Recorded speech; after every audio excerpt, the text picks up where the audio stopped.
So, Johnny, living vicariously through your kids, I know that we grew up watching movies, and I guess the tradition is to pass that on to our kids and show them those, the things that we grew up on. Are there any experiences that you've had with your kids showing them, particularly fun movies or fun experiences that you've had? Yeah, and we often show 'em movies, and we like to call it, we're culturizing you. We're giving you culture. You're learning something. And so, Nice. they, who wants to watch a culturizing movie? And they're all like, raise their hand and say, no, not tonight. But anyway, we did finally sit them down, and we showed them Dirty Dancing. Oh, Probably not the best choice to show them, but because we have some older teenage boys, and we're like, hey, this might be too sexy for some of you. So if it's too sexy, no. okay. But they enjoyed it. They liked it. And then also recently we showed them So I Married an Axe Murderer, and my youngest son was cracking up the entire movie. So that was a lot of fun. But yeah, we show them pretty much everything. Or we try to show them everything. What we Okay. think they can handle anyway. Right. So, have they talked about Dirty Dancing, and or are there any other movies that they just had such a fun Oh, time watching that they mention them all the time to you? sure. I mean, one that we really enjoyed together was The Never Ending Story. When we Mhm. watched that one, we showed that one to them. And they really liked that one. And we're always quoting that one and kind of, it's something that we quote as a family often. And Yeah. other things like, Back to the Future and Princess Bride, the big ones. Stuff that we've covered for Sure. NostalgiaCast, right? Well, the reason I ask is, again, culturizing. That's a really good way to put it because a lot of kids these days don't really appreciate movies from the past or before a certain time, right? Because they're just not up to snuff or as cool as their movies today. But showing my kids in particular two movies, it's fun watching their reactions to things. So I remember showing them specifically Arachnophobia and Signs. So those are the two that they talk about all the time. When I ask them what's the scariest movie they've ever seen that we've ever showed them, they always say Signs, which is cool because it has the part where the creature comes out from behind the trees or whatever, the bushes at the party. Right. Then it builds in intensity, that kind of stuff. So yeah, they were really affected by that one. But I just remember showing them Arachnophobia and all the jump scares just perfectly timed. There's something about Spielberg. He just we've talked about it before. He has like this innate ability to guess what's going to really goose or audience is really going to enjoy. And so just all the spiders jumping. I remember specifically how high they jumped off the couch. It's just so fun getting that reaction. And the thing with arachnophobia is it's never gruesome, right? It's what we call in our family scary fun or fun scary. When we Okay. try to show them like a scary movie, they always ask, is it scary or is it fun scary? And so again, with a Spielberg type movie, it's always the fun scary. He really knows, unless it's War of the Worlds or something like Well, that. He and really then knows. Poltergeist can be kind of scary. Yeah, Poltergeist. Yeah, it's a good one too. I remember showing that to Tanner when he was probably 5, which is not a good idea. Yeah. And every time he would watch a movie, like when it ended, he would applaud, like clap, like a 5-year-old kid, he would clap. Sure. And when I showed him Poltergeist, it ended, and he kind of looked around at me and went, Yeah. "Oh yeah, Yeah, my third son watched it with me, and the scene where the guy starts crawling his face off, that terrified him, and he oh my was gosh, "Whoa." So that yeah, was a lot of fun. yeah," but still all in good fun.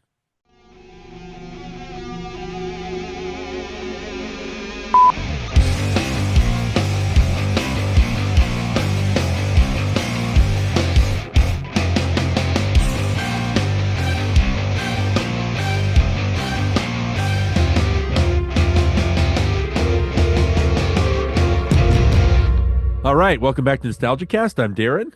And I'm Johnny. And today we'll be covering Arachnophobia from 1990, directed by Frank Marshall, starring Jeff Daniels, John Goodman, Harley Jane Kozak, Julian Sands, Brian McNamara, James Haney, Peter Jason, a bunch of really good people.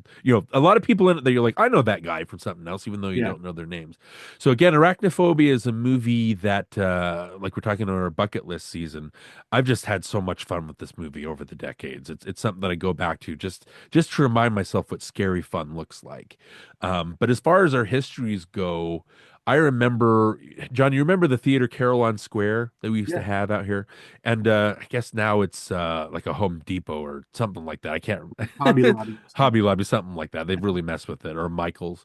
But I remember walking, no, I would walk to the theater, that theater, the multiple theaters, or I'd get rides or ride my bike. And I remember my friend Aaron, his dad drove us to the movie and dropped us off. And I just remember sitting down and it's one of those things where it scares you and you're laughing and everything. It's not really like a huge history. Like I don't remember specifics of watching the movie. I just remember watching the movie being just loving it, like just the way that it was able to. Because something's about spiders. I don't know what it is. Even if you respect spiders, there's something about them that's just really eerie and really creepy. It's not natural, and so that's just a really good way to, I don't know, you know what I mean, to be able to Yeah. scare you. It's just something that's innately kind of off-putting in a way. But what's your history with arachnophobia?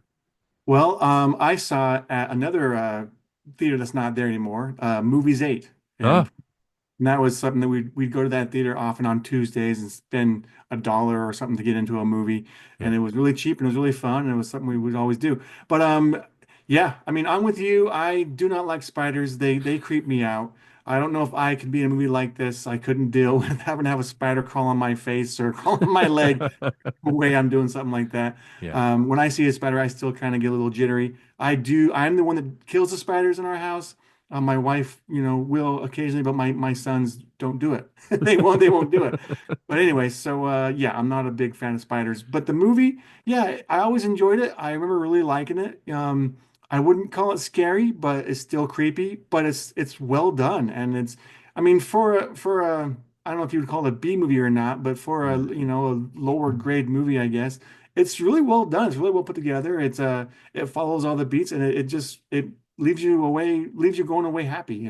Right, exactly. Well, it was fun because you came into town the other week and Mhm. for reasons that maybe you didn't need or you shouldn't have needed to come into town. So anyway, we'll just basically just a lot of family stuff. But when you came into town, like we always try to hang out like at least one night to be able to do something. And the way Yeah, that our schedules were kind of not really matching up. Because you were staying at your sister's house. So again, we talked about Carrie and Chas live just a couple doors down. And I was like, well, instead of lunch or going out to see a movie, why don't I just come over there and we'll just watch a movie? And we decided, hey, let's watch Arachnophobia. yeah, And it because we had to prep for this episode anyway, right? But right, what was great about that and what's weird is we've been doing this since 2016. And I know we've been in the same room podcasting together, but we've never actually watched a movie together for the podcast. right. Yeah, So that was how was that? What were your feelings when we were actually doing that, sitting on a couch, talking about the movie as we were watching it? yeah, I like that. It reminded me of the times we used to watch movies at your place after school. We'd get home from school and go to your house and watch a movie, or go to my place, watch a movie, or Yeah. whoever. And it was just what we did. And so it was kind of like this is nostalgia for me, sitting next to you, like I even offered you a root beer and a Snickers. But Right. but anyway, yeah, so that was a good time. And I think it made the experience more enjoyable. I probably would have been a lot more willing to critique it if it was just me watching it. I would have kind of put a more, you know, critical eye on it. But because I had you next to me, it was more like, let's just have fun. Let's just enjoy this.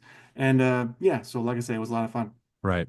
Well, I mean, this is the kind of movie that you is an audience movie, right? It's really fun to sit with an audience and enjoy this. And so I think that really helped the experience instead of a critical eye. And again, we still talked about stuff. It was nice talking Sure. about the filmmaking, things like that. But I think this is a movie that's kind of above criticism because it's just for fun, right? And it's Yeah.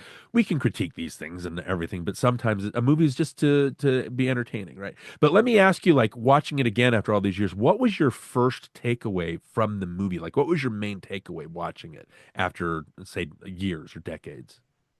Well, I'd forgotten how funny it was. I forgot all the different jokes and all the different characters, mannerisms and what they each character brought to the scenes and how just and then they play off of each other. And it was just more funny than I remember it being. Like it was in my mind, it was just kind of creepy and kind of scary, you know what I mean? But the second time we watched it and watched it together, we laughed a lot. We were laughing almost the whole movie. And so it was Yeah. like, oh yeah, this is really funny. And like I say, funnier than I remember it being. Right. And I think my takeaway from it was it's so well done, like you mentioned. It's just well structured, it's well put together. All the story beats are well thought out, and it's not like overly done. It seems like refreshing. So again, watching it's the kind of movie that you watch and go, "Oh yeah, this is what movies can be. They can be really fun and they can be entertaining and they can really make us think that they're real deadly spiders like out there killing Yeah. a bunch of people." So I thought that was great. So the thing that was interesting too is because I've loved this movie since 1990 or whatever, for the what 35 years, I realized this week that I've never actually looked up trivia or figured out how they did things on the Yeah. movie. And I thought, and I think that's because I just, you see them squishing spiders. You know that I think it was well touted that they didn't actually kill any spiders on set, but they do it so effectively that you're like, how did they do that without killing a spider? Like, Yeah. how did they make it look so real? That kind of thing. But so I didn't really want to look up the trivia because I didn't want that illusion broken, if that makes any sense. But again, for research from this episode, I did look up a bunch of look up the trivia or whatever, just to see, what I've been missing all these years, and it didn't hurt the experience. It was just funny that, oh, I didn't need to know that because it kind of breaks the illusion. But the couple of things that I thought were interesting is I like, because this is a Spielberg movie, right? Or Spielberg produced movie, because Frank Marshall is one of he's like protege of Spielberg, and this is his directorial debut. Like, it's fun. uh, Spielberg will mention, he'll try to be offhand as a producer. And like we talked about with Gremlins 2, he'll mention things without, he doesn't really expect you 100% to do that, but it's Steven Spielberg. And so if he gives you a suggestion, you're like, sure, Steven, we'll think about it. Quick, write that down. Let's make sure that we do that, that kind of thing. So I love this. The one thing that he did here is he just worked with John Goodman on Always. And so one of his caveats for Frank Marshall making the movie is you need to cast John Goodman as Delbert. John Goodman's huge. He's gonna be a big selling point for the movie. And Frank Marshall, of course, looked at it, and I think dailies or some shows was, yeah, he's absolutely gonna be Delbert. And the other thing I thought was interesting too is that this was the first um, movie produced under the Hollywood Pictures banner. I know that Walt Disney Pictures had always had like reputation for G-rated movies, G-rated family fare. And even though they'd kind of practiced or kind of experimented with PG-rated movies like The Black Hole, stuff like that, they didn't want to really break their brand by releasing adult-themed movies. And so that's why they created Touchstone Pictures, which Splash was the first Touchstone picture in 1984. They were able to do more adult stuff, things like that. And then Hollywood Pictures again was founded in 1990. So if you're looking at a bunch of the, I just had a quick thing here with Hollywood Pictures. If you're looking at it again, they have Arachnophobia. They had stuff like, hold on, my phone just completely. I don't know why it does this. Okay. All right. So you're looking at Arachnophobia, The Marrying Man, V.I. Warchowski, The Hand That Rocks the Cradle, Medicine Man, Encino Man, Consenting Adults, Swing Kids, which we've covered, The Joy Luck Club. There's just, you know what I mean by more adult. They can delve into more adult kind of fare. And so I thought this was Arachnophobia was PG-13, so they could be a more adult. And then Miramax 2 is an offshoot, but they were established in the 80s, and then Disney purchased them in 93. So that's when and absorbed all of their debts and things like that and became under the Disney banner. But so again, really interesting like history with how they were able to put this into motion. But what were some of the trivia stuff that we talked about it before. Like what Oh are some of yeah. the fun trivia stuff that you learned? Well, the question I had was, were these spiders real? I mean, obviously they were real, but like, how did they get these spiders that, could be non-poisonous or venomous or whatever? And the spider they got it's called an Avondale spider for the smaller ones, and they come from New Zealand or Australia or something like that, Yeah. down under. So they got those ones, and they brought those in, and so those are pretty much harmless to humans. They're not gonna poison you if they bite you. And I think it's the same kind of spider they use in Spider-Man, the one that actually bit Tobey Oh, Maguire. interesting. Okay. Anyway, so and the bigger ones, the big tarantulas, they're like bird-eating spiders. Yeah. They don't have any. Again, they can't hurt humans. And so I think that would put me at ease as an actor, being on a set, having to deal with spiders, knowing these spiders can't hurt me. Yeah. So I think that's helpful for the actors. I thought that was kind of good to know. And then one thing I noticed is they didn't take them back to New Zealand. So like New Right. Zealand. laws where they couldn't bring them back because of like quarantine laws or something like that. And so those Right. spiders stayed here. I'm not sure where they are now. Probably Probably still in the loose. zoo or something. Right. I don't, they're probably not alive. They probably passed on to the Yeah. great spider Oh, web of and the speaking of sky. alive spiders, they if they ever need to use a dead spider, they would wait for a spider to die of natural causes before they Yeah. would use it on camera as a dead one. They wouldn't ever kill one, you know, Right. Right. Right. themselves.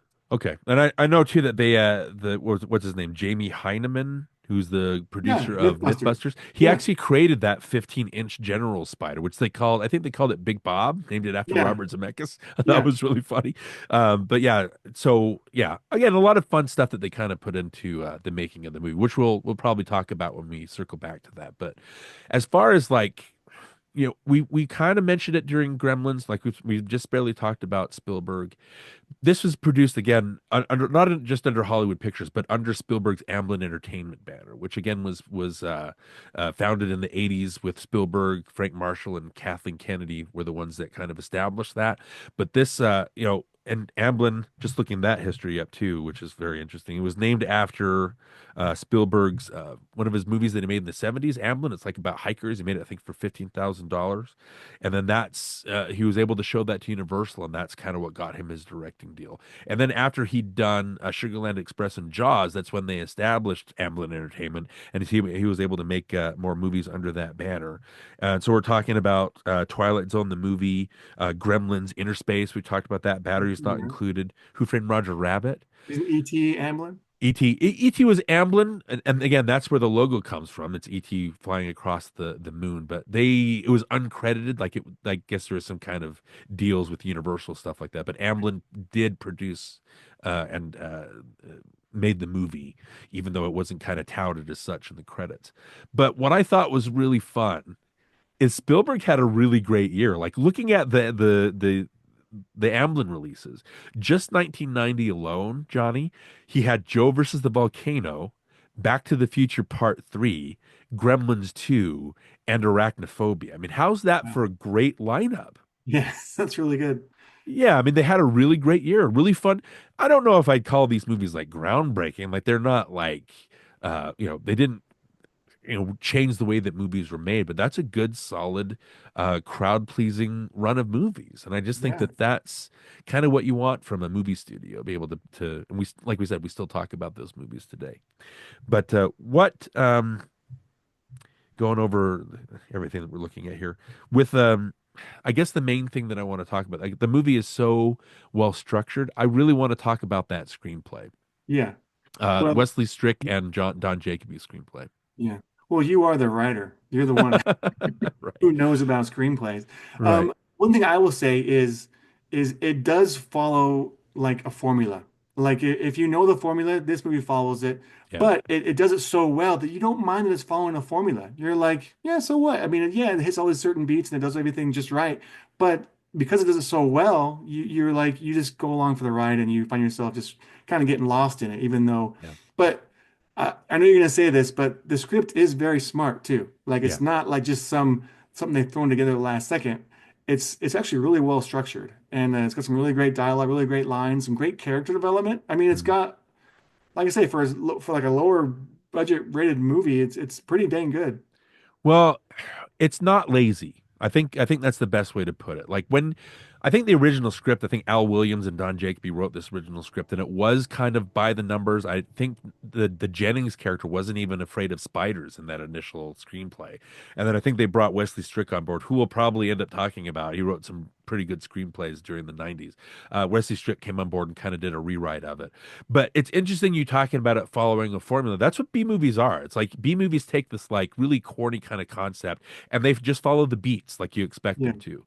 And Jaws did that.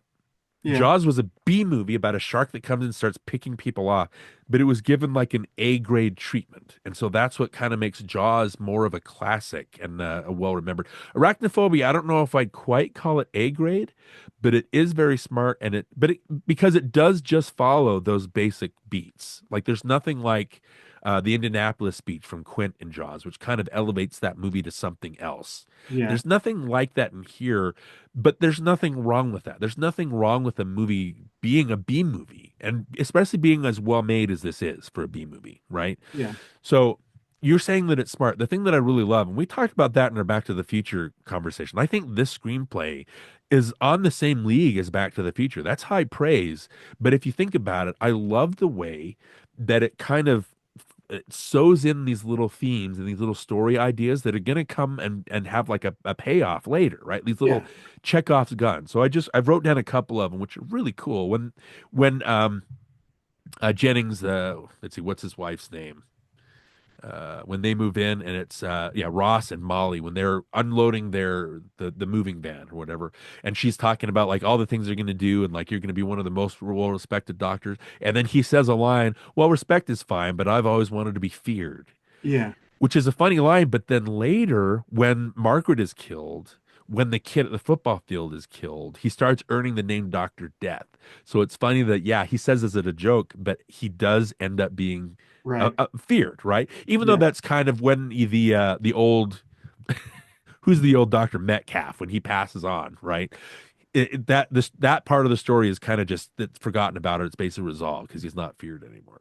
Well, that's what's funny. When he says that, you don't really think much of it. Yeah, And then you might not even, think about it later when it starts to happen until the second viewing. Then you go, oh, he yeah. says that, and now the town is afraid of him. So the first viewing, you might not even catch on to that. Right. And that's what's cool. Like when the best thing and Back to the Future does it too in a way. You know, where Marty says, I'm never gonna be able to play in front of people, right? And then obviously he does at the end at the Chapman of the Sea Dance. Yeah, I think yeah, the thing with Back to the Future, if you were to do that today, like there's a movie called Sweet November where Keanu Reeves and he falls in love with Charlize Theron, who's like a yeah. cancer patient, and he actually says the line, I've always been afraid of singing in front of a group of people or in front of people. And so when he says that, you're like, oh no, Keanu Reeves is going to sing. And he does, right? But in Back to the Future, I don't think we were used to that stuff. So we're not like, oh, he's going to be able to play.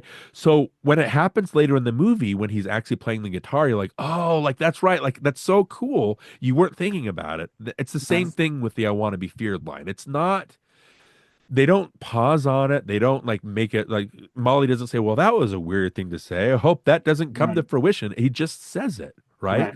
And then, like you said, it's like maybe not your second or third time that you pick up on that. I like that when Molly takes him out to the barn and he tells to show him the webs, and he says that story about how he was just a little kid, a toddler, he was in his crib, and the spider came, which seemed huge, started crawling up his leg, and he was paralyzed. Right? He's what's cool about that is he's telling us where his fear comes from, so it's exposition. Hmm. But then later, when he's fighting the general in the wine cellar, and it starts crawling up his leg, you're like, this is just like his childhood. Like this is what he's not going to be able to move. And so again, it's a really cool payoff. Yeah. And then the other one too is I like when he's in his wine cellar at first and he's using the nail gun, which is again, this is going to come back later, all right? And then he's kind of nailing things to the wood and it's going through and it shoots up through the floor and he runs up to make sure Molly and the kids are okay. And he's like, I'm surprised that we haven't fallen through the floor. And then later when he's up when they're trying to escape the house, he falls and he falls through the floor. Yep. Yep. I or the thing with the Atherton character, how you first see him in his lab and he's kind of flicking the spider web and the thing comes out, and then later when he's in the barn doing that and the general attacks him again, that's a Jaws payoff. This is more of a you could look at this as like a Jaws kind of homage, kind of in a way. You have Jennings, who's afraid of spiders slash the water. You have Delbert, who's the expert, the Richard Dreyfuss Hooper character, and then you have the Atherton character played by Julian Sands, who's the Quint character who gets killed by his prey. So yeah, just a lot of really cool kind of tie-ins and a lot of setups that like you said, I really like that you brought that up that you don't really notice them because they're done offhand. They don't make a big deal out of it. But if Yeah. you're paying attention, and that's why I think the movie is smart. I think you if you pay attention to some details, they really pay that off. They really sew that into the fabric of the movie. And I think that's really, like you said, you sit down and you expect a certain thing about a spider movie. And it gives you that, but it also gives you some smarts. Like you said, it gives you some character arts. It gives you some really funny lines. That's something that I really appreciate about this movie and I've always loved about it. Yeah, I love movies like that. Movies where you can watch it a second or a third time and then find something else that you may have missed the first time and you go, oh, and that kind of gives you a deeper appreciation for the movie, on another viewing. So I love that about movies like this. Right. And then you pass it on to your kids, right? You show Right. that, and then you just pass on the magic again and hope that still goes. I think that's the Yep. ultimate goal with movies. So another thing that we're watching the movie and we kept commenting on things, but how do they do that? Or did you notice that they did that? What were some of the, and I want to mention the guy that did the cinematography for this is Michael Solomon. Okay. He'd actually done Always for Spielberg the year before. He would actually go on and he would end up doing Far and Away, which we might be coming back to. He did Backdraft, which he might be coming back to. But again, it's fun seeing these kind of, oh, I know him. He worked in this movie. So I want to mention that. But as far as the cinematography goes, what were some of the things that we talked about? Do you remember how the Yeah. tricks? Well, the first thing that I remember we actually like pointed out was when they bring the dead body back into the morgue and he's in the coffin and everything. And when you first see the shot of the coffin, you see all sides of the coffin. You see the body laying in there. And when the spider starts to crawl out, or when the camera pans up, and focuses on the mortician, whatever, and then comes back down, and now the camera's inside the coffin with the body. So you're like, how'd they do that? And Yeah. we just figured out that they probably just dropped that side of the coffin, just kind of put on hinges and dropped it down so the camera could come down. But Right. as a viewer, you don't think about that. All you think is, how'd the camera get inside the coffin? You know what I mean? Like, how'd they do that? That's pretty cool. But those kind of tricks are what I love. And like we talked about before, I think while we were watching it was because I know we knew they couldn't kill a spider, and so we knew the scene where John Goodman steps on the spider. They actually hollowed out the bottom of his boot, Yeah. Yeah. so the spider would just kind of crawl up and curl up in a little ball, and it would be unharmed. But it looks like he actually steps on the spider, and so it's like, man, how'd they do that? It's crazy. But of course, the blood and the guts of the spider is just like overdone, and so it's Yeah. so, Spielberg-ian. Right. But yeah, that kind of stuff, it always intrigues me, and I love that kind of thing. I was just showing my kids the other night a dumb movie that I made when I was in college, and they were like, they were critiquing it the whole time, and I kept trying to point out like, well, look at this, look at that, look at that. And there's a scene where the camera's in the aisleway of the theater, and then the camera kind of pans over, watches the actors go up the stairs, but then the camera it shows that it's on the ground. And the next thing you know, the camera is on the stage with the actors. And I was like, how was that done, guys? And they were like, I don't know. That was cool. Yeah. So it's that kind of thing where, you have these little tricks that you do to get these shots that think are so cool. But anyway, yeah, that's a few of them. Well, what's great is they're so simple. Like when you're watching them, your brain, yeah, we're inside the coffin, right? But I don't think you go, what? How do they do that? It's like later, maybe on a second watch, where you're noticing the camera work. It's immersive in a way that you don't, and it's so fun and it's so because again, Spielberg does this thing when he directs where he has these long oneers, these long one shots where he'll be able to save time instead of cutting and doing multiple setups. He'll just do a shot where you just see characters roaming around or moving around the frame, stuff like that. And you don't notice because there's so much movement that the shot is lasting maybe a minute to 2 minutes Yeah, long. They're not super long, but it's you kind of marvel at how simple it is, but how effective it is because you're subconsciously reacting to what you're watching on the right. screen. And sometimes when the shots are too intricate and too well crafted, it kind of takes you out of the movie, and you go, well, that's just them showing off how clever they are with the camera work and stuff like that. And even though it's really well done, like a few shots of Spielberg in Munich, you're like, wow, that was amazing. But yet, was that needed? Did that have to be shot that way, or was just him being like, look what we can do? Yeah. You know what I mean? Like, so it's kind of like got a nice balance of really good camera work, but you don't want to have the camera work overshadow the story and everything else. But you want Yeah, the go hand in hand. that's the tricky balance, right? You don't want to overdo it too much. And again, I think Arachnophobia and Frank Marshall handles it perfectly. I don't think there's anything too showy in it. And like you said, it's just the thing with the spider, like when Goodman steps on it, that's always amazed me because even though I know they haven't killed the spider, I was like, how did they do that? It really looks like he stepped on it. So reading the trivia and oh, they hollowed out the shoe. Like I said, it kind of breaks the illusion, but then you're also kind of that's really fun that they thought about that and to Yeah, make it look and feel. And then yeah, they pick up the goo and it's more effective to make you feel something to ew kind of react that way. And again, that's a really hard balance. I know that a lot of directors try to be Spielbergian. I think there may be a difference of having Spielberg on set kind of inspiring people because I know Robert Zemeckis is obviously really big. Zemeckis is a guy that does certain shots where you can tell that they're shots and he show off a little bit, but they're still kind of cool. Yeah, You have like Toby Hooper who directed Poltergeist. You have again Frank Marshall who did this. You have Martin Campbell who did Mask of Zorro, that kind of thing. Where there's a Spielbergian feel to what they're doing. And again, with Poltergeist and E.T., they have this kind of suburban landscape that the story takes place during, which is what Arachnophobia kind of has. It has that same Spielbergian feel. So mhm, there's, like I said, there's just a difference between a director trying to be Spielbergian and a director that actually is Spielbergian. I don't know if that makes any yeah, sense. But I yeah. do feel like Marshall and Hooper and Zemeckis really picked up on a lot of those the Spielbergian kind of tricks to really make that kind of thing work. But yeah, again, it's just really cool how they were able to do. And I think there's another shot we kind of talked about it. There's a thing called a Texas switch where you'll see somebody in a shot and they'll move kind of out of frame or behind something, and then a stuntman or something will do. And I think what they did, they could have been something else, but the shot where you see the spider kind of drop into the football helmet, it's Yeah. separated by a bench, and you see the guy come and pick it up, but then he's off. The helmet is off screen long enough that it could be a Texas switch where he could have switched it out, or you had another idea that it could have been something Well, else. doesn't the shot goes from behind him to in front of him before Yeah, the helmet gets put on his head. So I think it's just a different helmet with no spider when he puts it on right. because he's running towards the camera at that point. I But think. then you're like, ooh, it looks like the actor actually put. Yeah. It looks like he actually put this helmet with the spider in it on his head. A couple things I want to mention is how they're able to control the spiders because Yeah. obviously the spiders aren't going to always cooperate, with the filmmakers. So they had to like tie these spiders up with like fishing line or something and then kind of guide them where they needed them to go. And I thought that was kind of cool because yeah. And also there's the infamous scene in the shower where the spider jumps on the girl's face and then crawls down and slides down her chest. Man, that's always freaked me out. It's like I don't know if I could do that. I don't know if I could, have a spider land on my face like that. Well, I But don't know. Like again, with landing on her face, she does react a little bit. Like she does kind of, and I'm like, give that girl a prize. Like give her a bonus. Like how did she pull the? How is she not afraid of spiders? That's really cool. And then I don't know how much research we could go in to find out if that was a real chest or not, or if it was like maybe a dummy chest.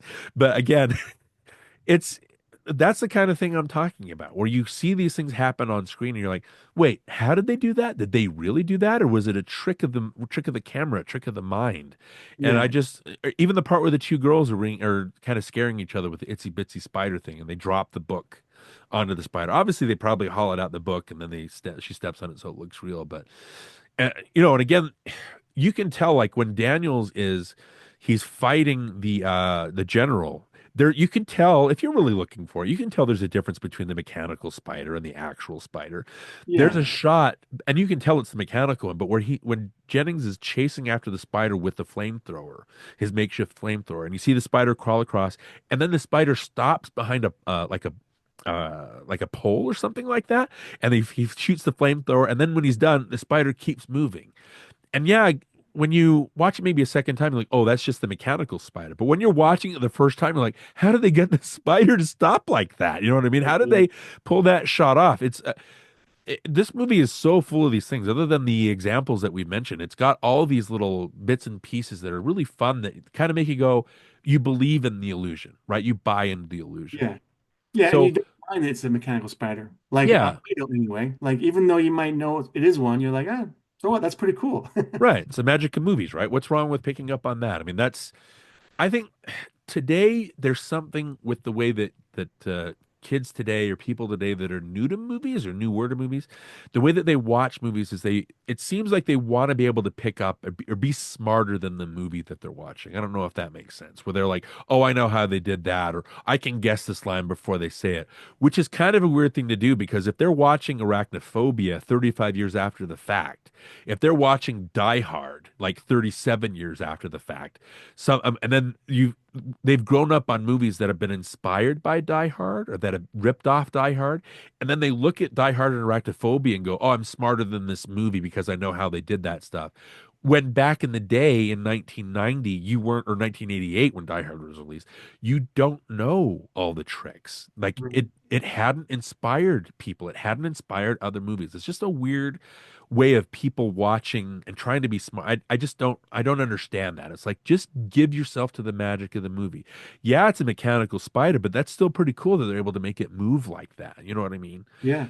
So I guess my last question, unless you wanted to talk about the actors, and then I'll actually let's do that. Let's talk about if you Sure. want to talk about any of the actors really quick, and then I want to ask my Yeah. final question about the movie. Well, I've always been a fan of Jeff Daniels, and I think he really does a good job in this movie. I buy everything that he sells when he's looking petrified of the spider, when he's walking towards the wall, the hook on the wall that he thinks is the spider. Just the look on his face, he gives you that emotion that he's feeling. I believe it every time. Yeah. Um, a lot of the characters are kind of cartoony, but like I say, it's kind of a B movie, but I still enjoy it. I'm not gonna criticize the performances. I think they did fine. I think the older doctor did a really good job too. I really like that character. I thought the mortician was good. He was funny, always eating something that was funny. Yeah. Um, Roy yeah, Brocksmith, who we talked about in Total Recall as yeah. the And even though John Goodman is big and he's larger than life, and yeah, he makes an impression, but for some reason, the second time we watched it, he didn't make that much of an impression on me in this one, the second time around. I mean, I remember liking him more the first time, but I'm a big John Goodman fan, but for some reason, I don't think he could have been utilized more, I think.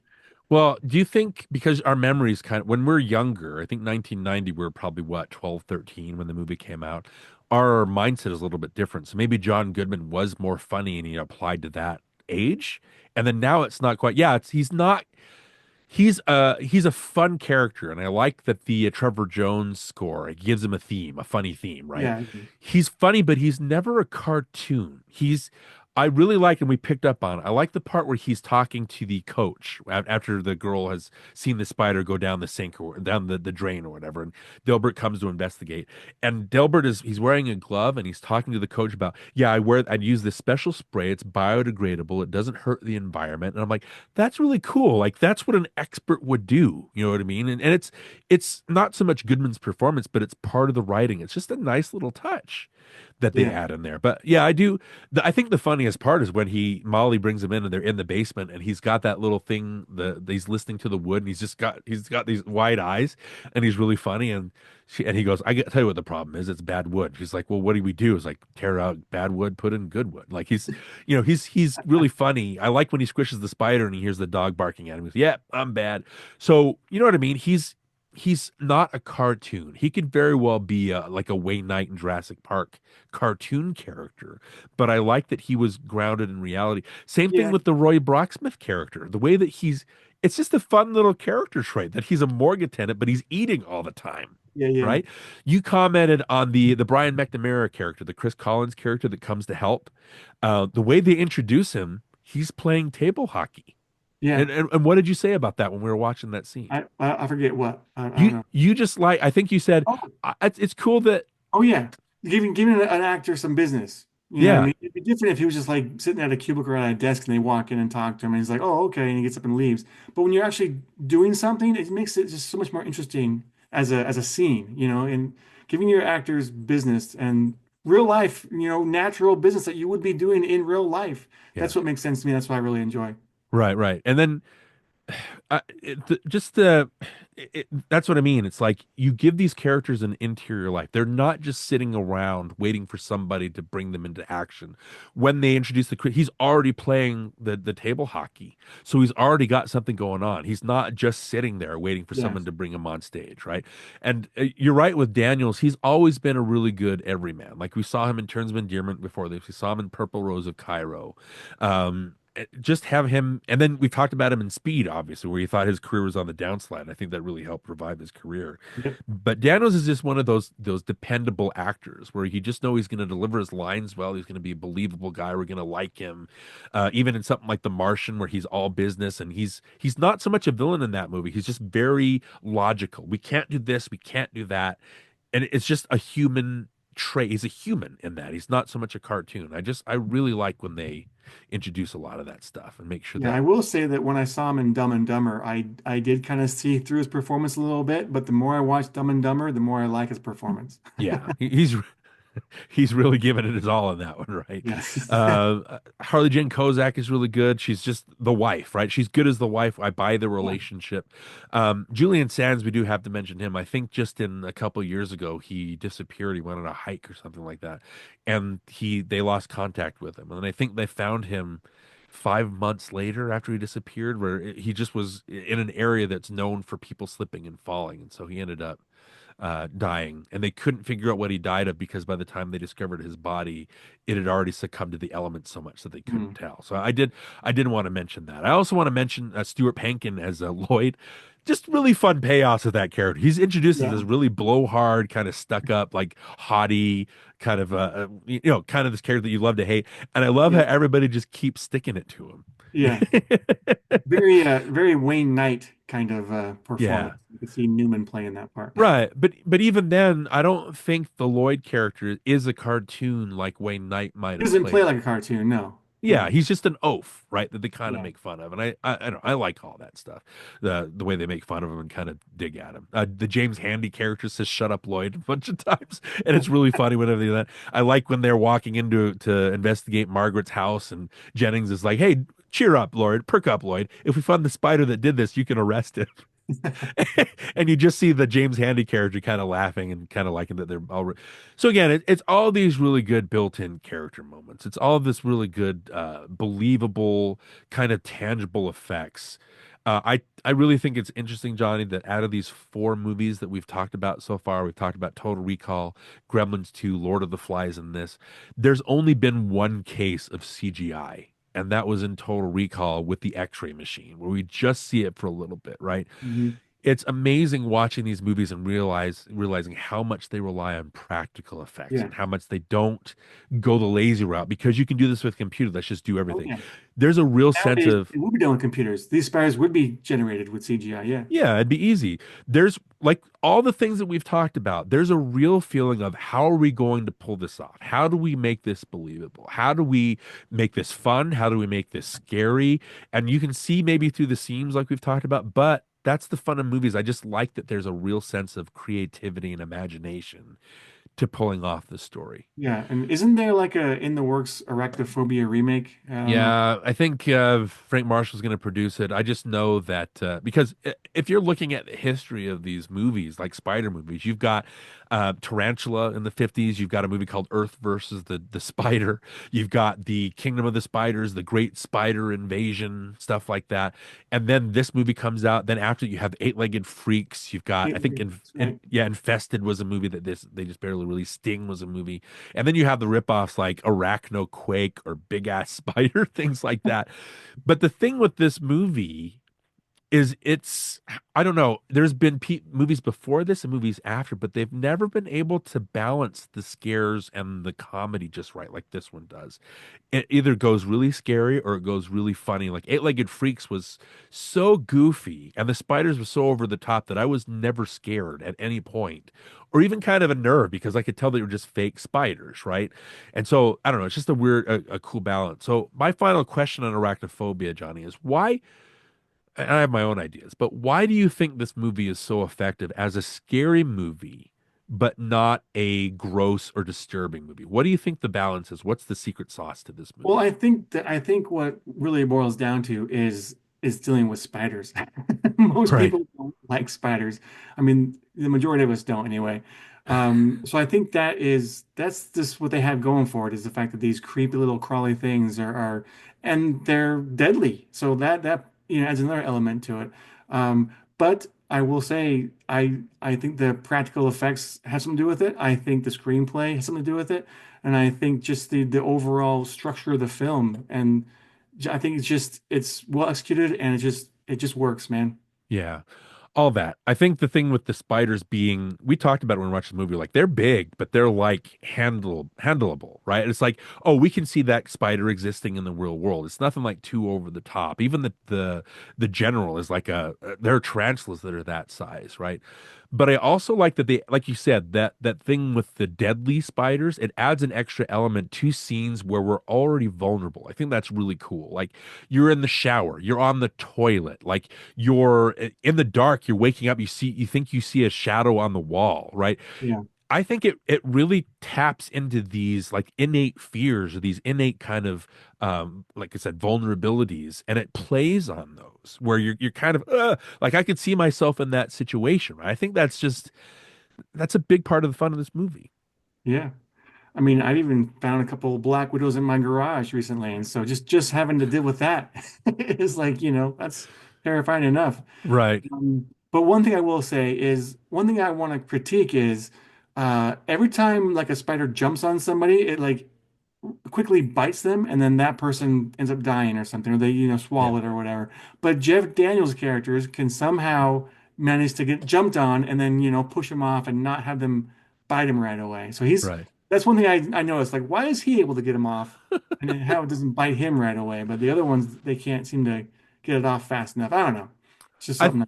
I think those spiders are so smart. They're like, we're gonna get you to the point where our dad can really bite you. I don't know. All right. So again, arachnophobia. If you guys haven't seen it, sit down with the family and just turn it up and just give yourself over to it. It's a really fun time at the Get some movies. And popcorn. Make sure there's no spiders in the popcorn. oh yeah, jeez, really Yeah, don't do that. So it's yeah, definitely fun. right, And I absolutely. have not yet showed it to my kids, and I was planning on doing it. I just didn't get around to it, but I am going to do it. So I'll Okay. make sure I get them to sit down and watch this one with us. All right. Well, report back to me. Report on a later episode how that goes. I will do. All right. So as far as I think that covers 1990, right? We've Yeah, yeah. done. I think the original plan was to do. We were going to do one each, and then we're like, oh, that's still too little. Let's do two each. Three's maybe Yeah. too many because our season's going to be like 60 episodes. But for 1991, what are we doing for our first episode? All right. Well, there's a movie that I really like. Again, probably a B movie, but I really like it. Directed by Kenneth Branagh. It's one I saw with you for the first time. Dead Again. Oh yeah. And we're gonna hear Kenneth Branagh's American accent and Emma Thompson, Yeah. right? Right. Robin Williams is in there. Yeah. Robin Williams is in it, and Andy Garcia is in it. Oh my gosh, Mm. Johnny, that is so fun. Yeah, I haven't watched that in forever. I've got nothing but good memories of it. Hopefully. yeah. It was all recently on TV, and I watched it recently, and so I got some things to say about it. Okay. All right. Sounds good. Okay. So until we're back with Dead again for Nostalgia Cast, I'm Darren Lumberg. And I'm Johnny Craddock. And take out bad wood, put in good wood. Shut up, Lloyd.